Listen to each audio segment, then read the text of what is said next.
महिला वकील हत्याकांड में नया मोड़। उस खबर का असर हुआ है। हमने पहले ही सवाल उठाए थे कि आप जो पुलिस की थ्योरी है वो कुछ और कह रही है और जो पोस्टमार्टम रिपोर्ट है वो कुछ और कह रही है, जिसका ये असर हुआ कि आज पुलिस को जो है डीएनए टेस्ट कराना पड़ा है।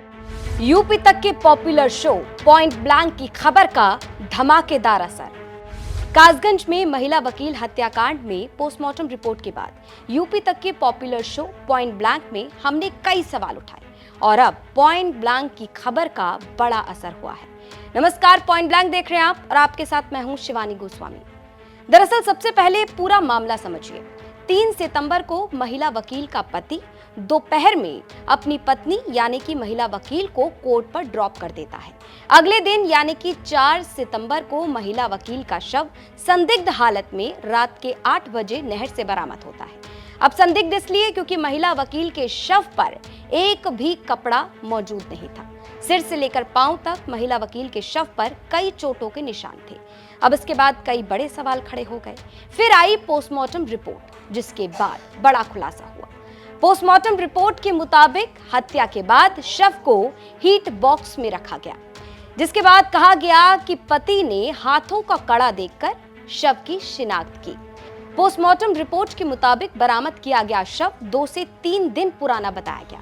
अब इसके बाद सवाल ये उठा कि अगर महिला वकील के गायब होने के 28 घंटों के भीतर उसके शव को बरामद कर लिया गया तो पोस्टमार्टम रिपोर्ट में ये शव 2 से 3 दिन पुराना क्यों बताया जा रहा है। हमने सवाल ये उठाया कि अगर ये महिला वकील का शव है तो 2 से 3 दिन पुराना क्यों बताया जा रहा है। पॉइंट ब्लैंक में हमने ये भी सवाल उठाया था कि क्या शव की शिनाख्त ठीक से नहीं की गई है और क्या ये महिला वकील का शव नहीं है, अगर तो महिला वकील कहां पर है। ये तमाम सवाल यूपी तक के पॉपुलर शो यानी कि पॉइंट ब्लैंक में हमने उठाए, जिसके बाद अब इस मामले में नया अपडेट आ गया है। एक बड़ा असर देखने को मिला है। पुलिस इस मामले में मृतक महिला वकील की जो मां है उनका डीएनए टेस्ट करवा रही है। हम तो चाहते हैं कि हमारी बहन मिल जाए, अगर वो हुई है हम तो चाहते हैं कि दोषी को सजा मिलनी चाहिए, जो भी दोषी है उसको क्या चाहिए। जो दोषी पकड़े गए हैं, जो भी वकील गए हैं, उसके बारे में क्या कहेंगे? क्या दोषी सही हैं जो लोग जो भी पकड़े गए हैं? अब तो पुलिस अपनी कार्रवाई कर रही है, ये तो नहीं कर सकते, जो होगा वो पुलिस जांच कर रही है। क्या शव का ही था या किसी और का लगता है आपको? हम लोगों ने तो जो उन्होंने खड़े उससे पहचान कराई थी, उससे तो भीगा था। अब ये पुलिस वाले अपनी टेस्ट कराने मृतका है उनकी मां का डीएनए टेस्ट कराया है, जिससे यह पता लग सके कि यह बॉडी थी या नहीं थी।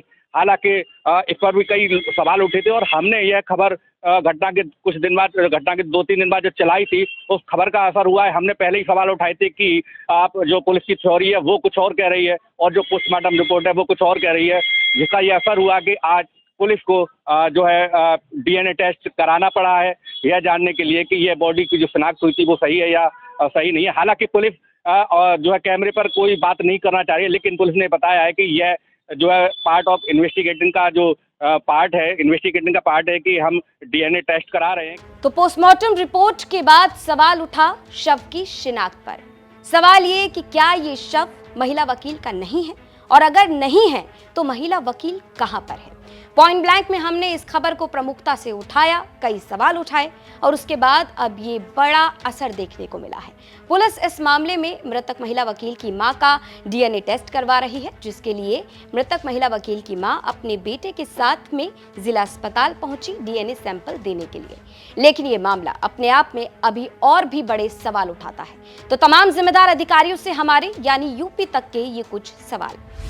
पहला सवाल, पोस्टमार्टम रिपोर्ट में शव 2 से 3 दिन पुराना क्यों बताया गया। दूसरा सवाल, क्या महिला वकील हत्याकांड में शव की शिनाख्त ठीक से नहीं हुई। तीसरा सवाल, नहर से बरामद किया गया शव क्या किसी और का है। चौथा सवाल, महिला वकील हत्याकांड का खुलासा कब होगा।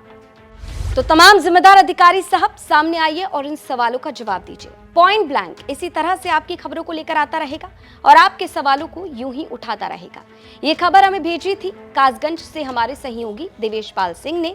इस पर अपनी राय कमेंट बॉक्स में जरूर रखें और पॉइंट ब्लैंक जिस तरीके से आपकी खबरों को लेकर आता है, आपके सवालों को उठाता है और जिस तरीके से पॉइंट ब्लैंक की खबरों पर असर देखने को मिल रहा है, इस पर आपकी क्या राय है या इस शो से जुड़ा अगर आपका कोई सजेशन है तो वो आप कमेंट बॉक्स में जरूर रखिए। और जैसा कि आप सभी जानते हैं, यूपी की तमाम खबरों को जानने के लिए लगातार देखते रहिए यूपी तक।